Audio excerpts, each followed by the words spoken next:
بسم الله الرحمن الرحيم ياسين والقرآن الحكيم إنك لمن المرسلين على صراط مستقيم تنزيل العزيز الرحيم لتنذر قوما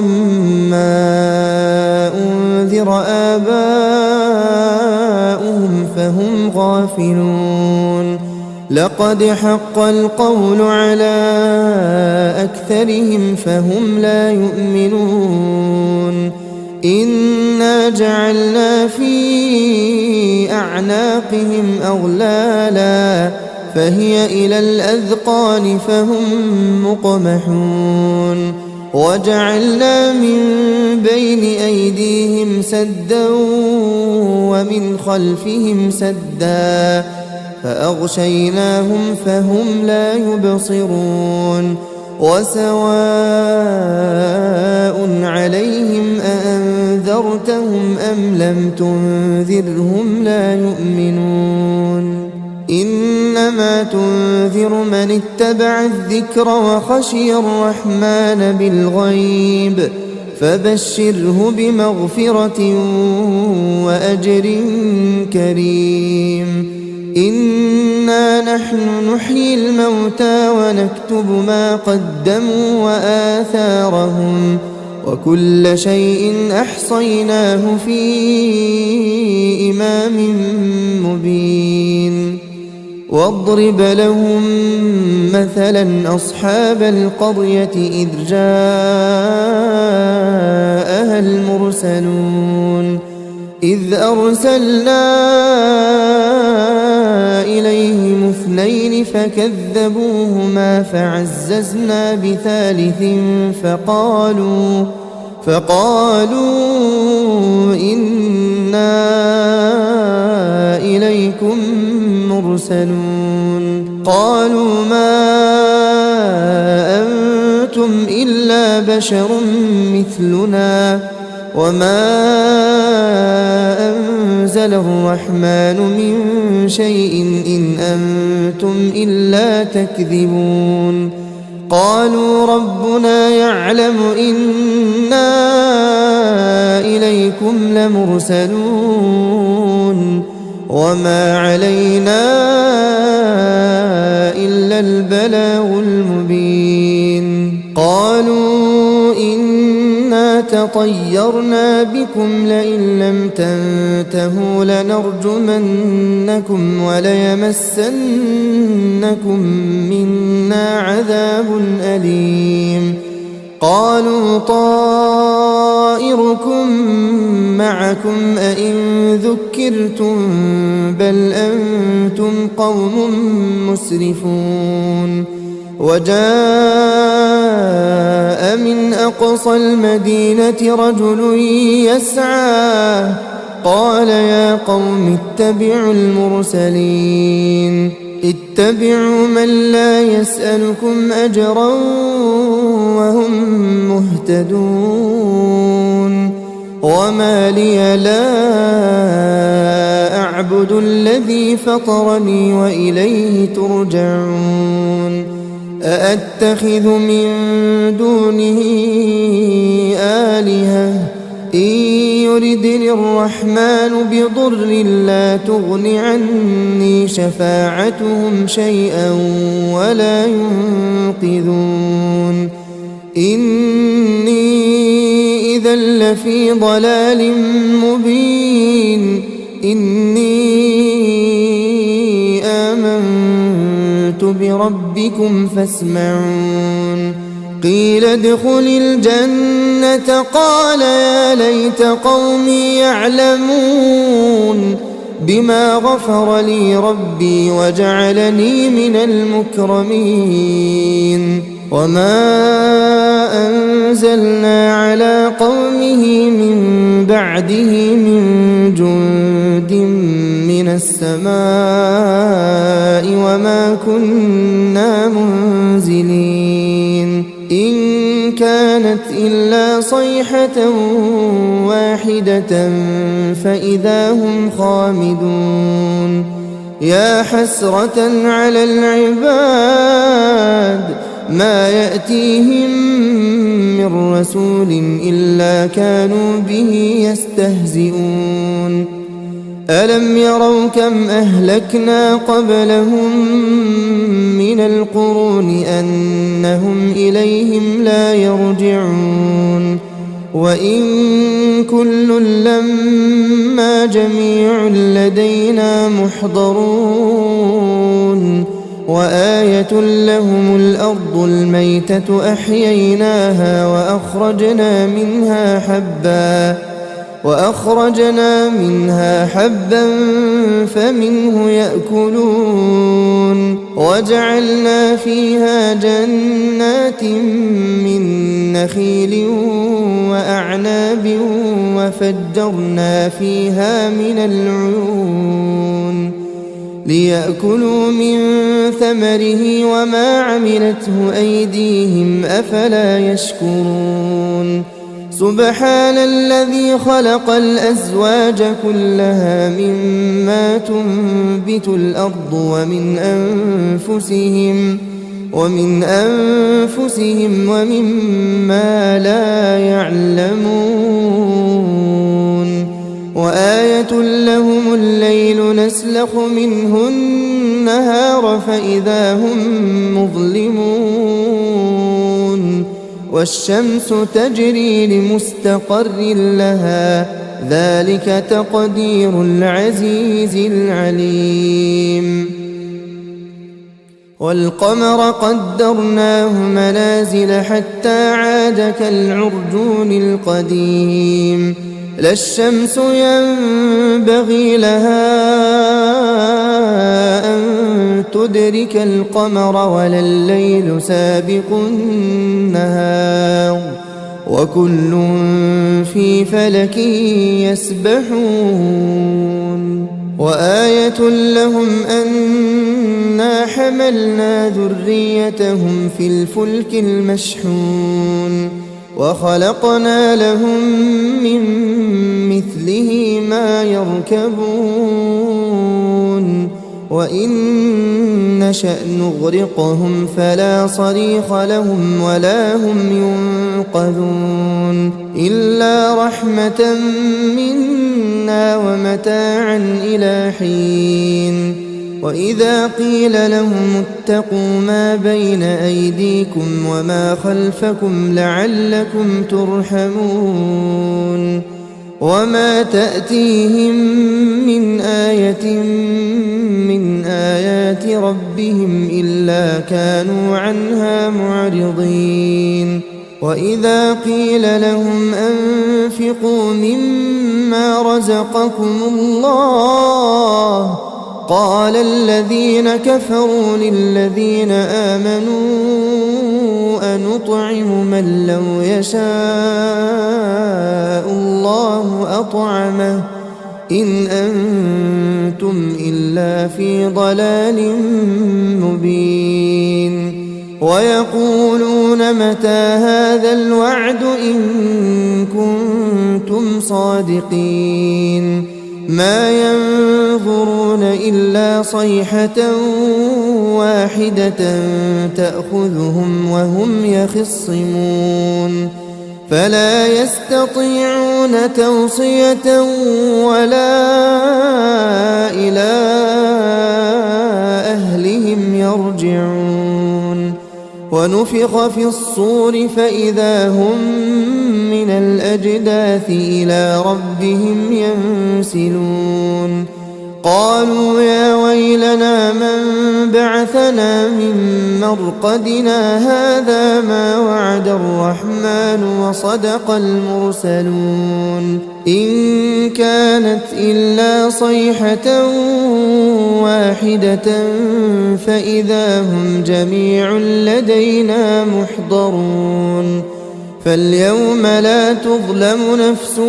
شيئا ولا تجزون إلا ما كنتم تعملون إن أصحاب الجنة اليوم في شغل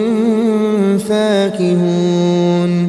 هم وأزواجهم في ظلال على الأرائك متكئون لهم فيها فاكهة ولهم ما يدعون سلام قولا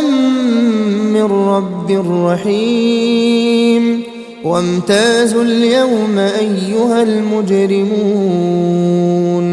ألم أعهد إليكم يا بني آدم ألا تعبدوا الشيطان إنه لكم عدو مبين وأن اعبدوني هذا صراط مستقيم ولقد أضل منكم جبلا كثيرا أفلم تكونوا تعقلون هذه جهنم التي كنتم توعدون اصلوها اليوم بما كنتم تكفرون اليوم نختم على أفواههم وتكلمنا أيديهم وتشهد أرجلهم بما كانوا يكسبون ولو نشاء لطمسنا على أعينهم فاستبقوا الصراط فأنى يبصرون ولو نشاء لمسخناهم على مكانتهم فما استطاعوا مضيا ولا يرجعون ومن نعمره ننكسه في الخلق أفلا يعقلون وما علمناه الشعر وما ينبغي له إن هو إلا ذكر وقرآن مبين لينذر من كان حيا ويحق القول على الكافرين أولم يروا أنا خلقنا لهم مما عملت أيدينا أنعاما فهم لها مالكون وذللناها لهم فمنها ركوبهم ومنها يأكلون ولهم فيها منافع ومشارب أفلا يشكرون واتخذوا من دون الله آلهة لعلهم ينصرون لا يستطيعون نصرهم وهم لهم جند محضرون فلا يحزنك قولهم إنا نعلم ما يسرون وما يعلنون أولم ير الإنسان أنا خلقناه من نطفة فإذا هو خصيم مبين وضرب لنا مثلا ونسي خلقه قال من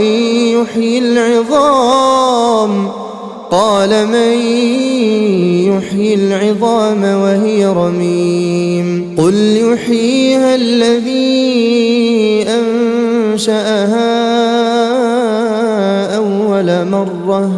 وهو بكل خلق عليم الذي جعل لكم من الشجر الأخضر نارا فإذا أنتم منه توقدون أوليس الذي خلق السماوات والأرض بقادر على أن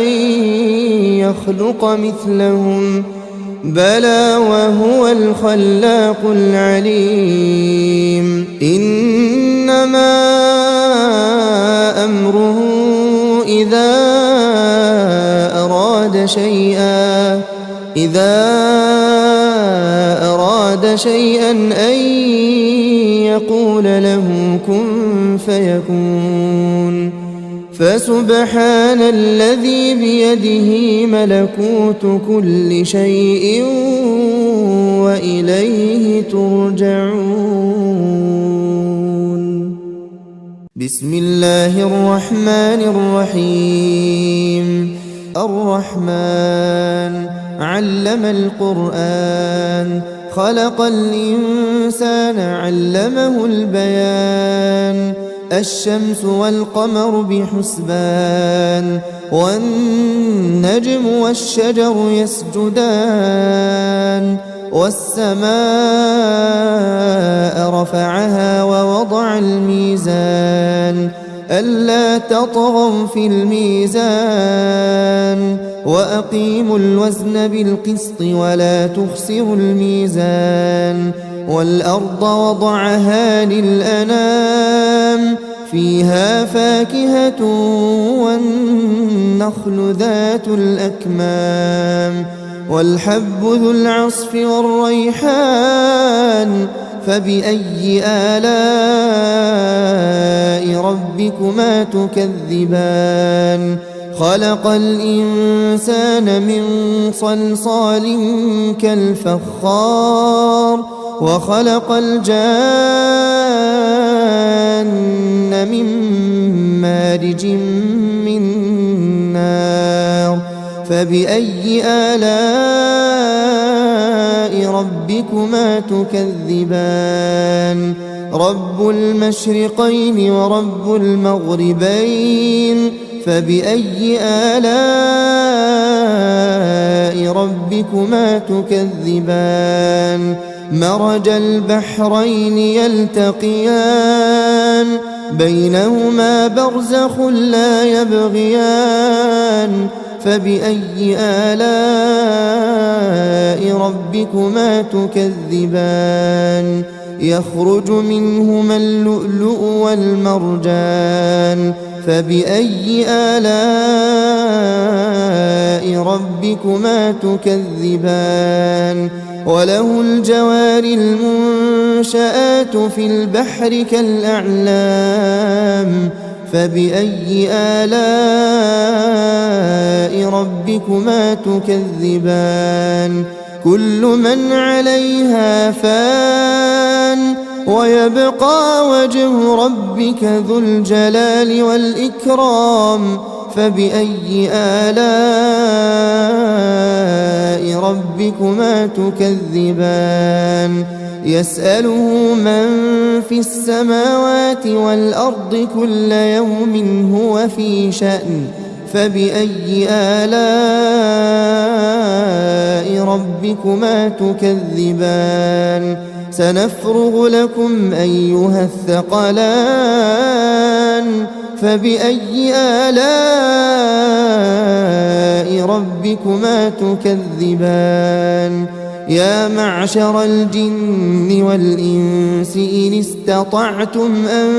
تنفذوا من أقطار السماوات والأرض فانفذوا لا تنفذون إلا بسلطان فبأي آلاء ربكما تكذبان يرسل عليكما شواظ من نار ونحاس فلا تنتصران فبأي آلاء ربكما تكذبان فإذا انشقت السماء فكانت وردة كالدهان فبأي آلاء ربكما تكذبان فيومئذ لا يسأل عن ذنبه إنس ولا جان فبأي آلاء ربكما تكذبان يعرف المجرمون بسيماهم فيؤخذ بالنواصي والأقدام فبأي آلاء ربكما تكذبان هذه جهنم التي يكذب بها المجرمون يطوفون بينها وبين حميم آن فبأي آلاء ربكما تكذبان ولمن خاف مقام ربه جنتان فبأي آلاء ربكما تكذبان ذواتا أفنان فبأي آلاء ربكما تكذبان فيهما عينان تجريان فبأي آلاء ربكما تكذبان فيهما من كل فاكهة زوجان فبأي آلاء ربكما تكذبان متكئين على فرش بطائنها من استبرق وجنى الجنتين دان فبأي آلاء ربكما تكذبان فيهن قاصرات الطرف لم يطمثهن إنس قبلهم ولا جان فبأي آلاء ربكما تكذبان كأنهن الياقوت والمرجان فبأي آلاء ربكما تكذبان هل جزاء الإحسان إلا الإحسان فبأي آلاء ربكما تكذبان ومن دونهما جنتان فبأي آلاء ربكما تكذبان مدهامتان فبأي آلاء ربكما تكذبان فيهما عينان نضاختان فبأي آلاء ربكما تكذبان فيهما فاكهة ونخل ورمان فبأي آلاء ربكما تكذبان فيهن خيرات حسان فبأي آلاء ربكما تكذبان حور مقصورات في الخيام فبأي آلاء ربكما تكذبان لم يطمثهن إنس قبلهم ولا جان فبأي آلاء ربكما تكذبان متكئين على رفرف خضر وعبقري حسان فبأي آلاء ربكما تكذبان تبارك اسم ربك ذي الجلال والإكرام.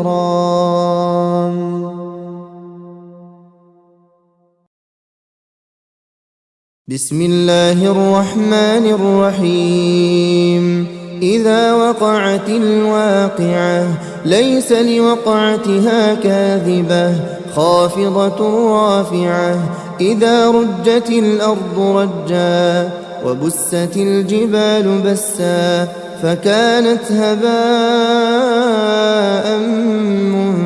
منبثا وكنتم أزواجا ثلاثة فأصحاب الميمنة ما أصحاب الميمنة وأصحاب المشأمة ما أصحاب المشأمة والسابقون السابقون أولئك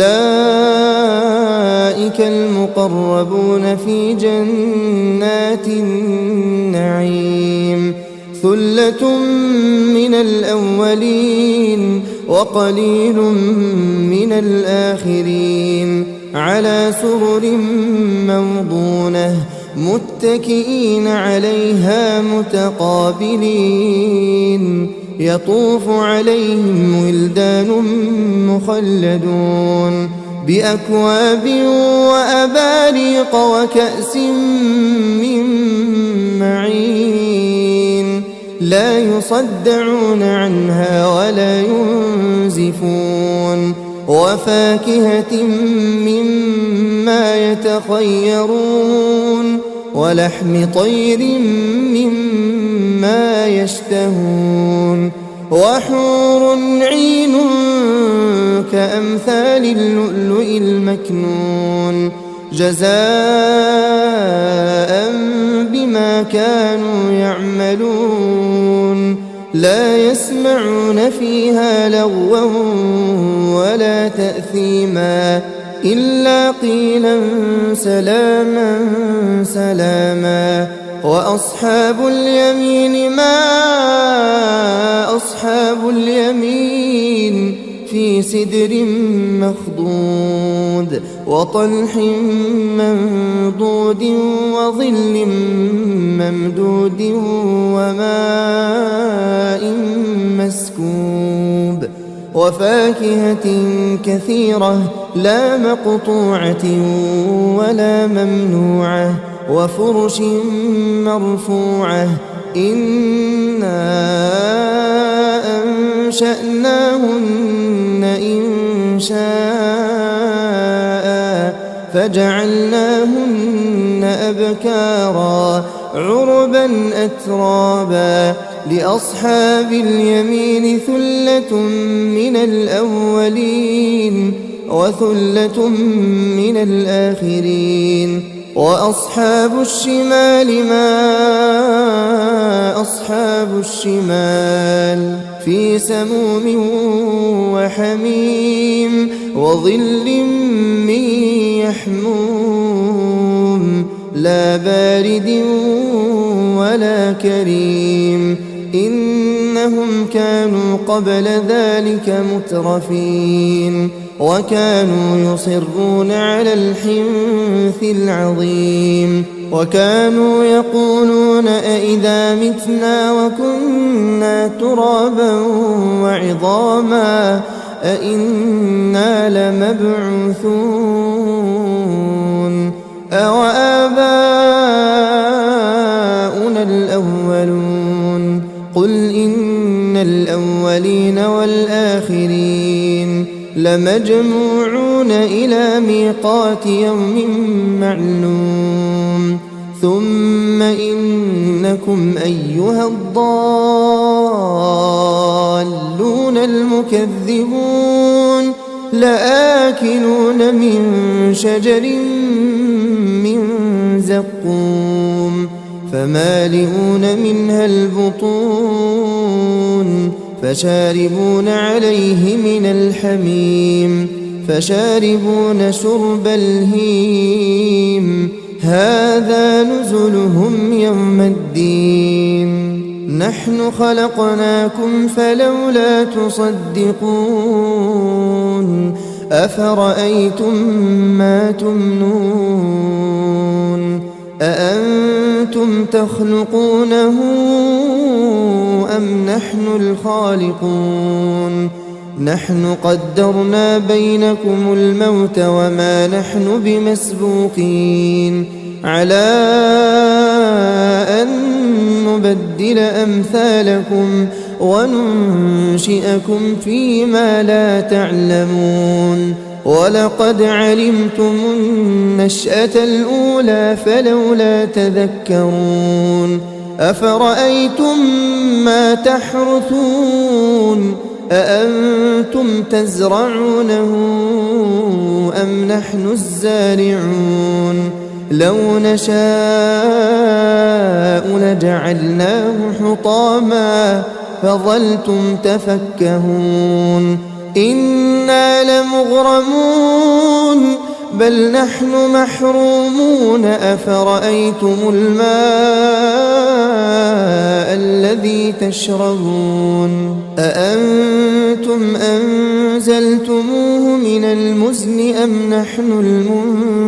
المنزلون لو نشاء جعلناه أجاجا فلولا تشكرون أفرأيتم النار التي تورون أأنتم أنشأتم شجرتها أم نحن المنشئون نحن جعلناها تذكرة ومتاعا للمقوين فسبح باسم ربك العظيم فلا أقسم بمواقع النجوم وإنه لقسم لو تعلمون عظيم إنه لقرآن كريم في كتاب مكنون لا يمسه إلا المطهرون تنزيل من رب العالمين أفبهذا الحديث أنتم مدهنون وتجعلون رزقكم أنكم تكذبون فلولا إذا بلغت الحلقوم وأنتم حينئذ تنظرون ونحن أقرب إليه منكم ولكن لا تبصرون فلولا إن كنتم غير مدينين ترجعونها إن كنتم صادقين فأما إن كان من المقربين فروح وريحان وجنة نعيم وأما إن كان من أصحاب اليمين فسلام لك من أصحاب اليمين وأما إن كان من المكذبين الضالين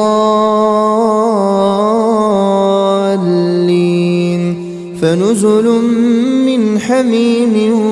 وتصلية جحيم إن هذا لهو حق اليقين فسبح باسم ربك العظيم بسم الله الرحمن الرحيم تبارك الذي بيده الملك وهو على كل شيء قدير الذي خلق الموت والحياة ليبلوكم أيكم أحسن عملا وهو العزيز الغفور الذي خلق 7 سماوات طباقا ما ترى في خلق الرحمن من تفاوت فارجع البصر هل ترى من فطور ثم ارجع البصر كرتين ينقلب إليك البصر خاسئا وهو حسير ولقد زينا السماء الدنيا بمصابيح وجعلناها رجوما للشياطين وأعتدنا لهم عذاب السعير وللذين كفروا بربهم عذاب جهنم وبئس المصير إذا ألقوا فيها سمعوا لها شهيقا وهي تفور تكاد تميز من الغيظ كلما ألقي فيها فوج سألهم سألهم خزنتها ألم يأتكم نذير قالوا بلى قد جاءنا نذير فكذبنا وقلنا ما نزل الله من شيء إن أنتم إلا في ضلال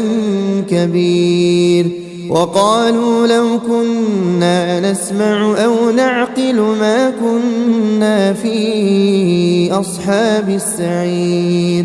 فاعترفوا بذنبهم فسحقا لأصحاب السعير إن الذين يخشون ربهم بالغيب لهم مغفرة وأجر كبير وأسروا قولكم أو اجهروا به إنه عليم بذات الصدور ألا يعلم من خلق وهو اللطيف الخبير هو الذي جعل لكم الأرض ذلولا فامشوا في مناكبها وكلوا من رزقه وإليه النشور أأمنتم من في السماء أن يخسف بكم الأرض فإذا هي تمور أم أمنتم من في السماء أن يرسل عليكم حاصبا فستعلمون كيف نذير ولقد كذب الذين من قبلهم فكيف كان نكير أولم يروا إلى الطير فوقهم صافات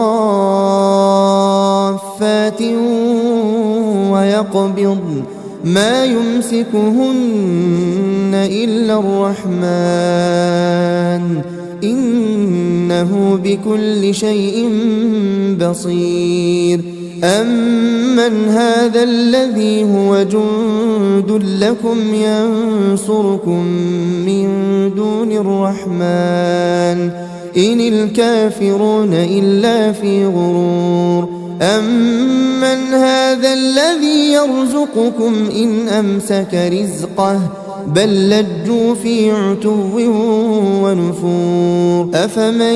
يمشي مكبا على وجهه أهدى أمن يمشي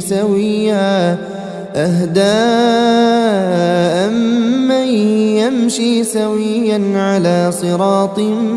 مستقيم قل هو الذي أنشأكم وجعل لكم السمع والأبصار والأفئدة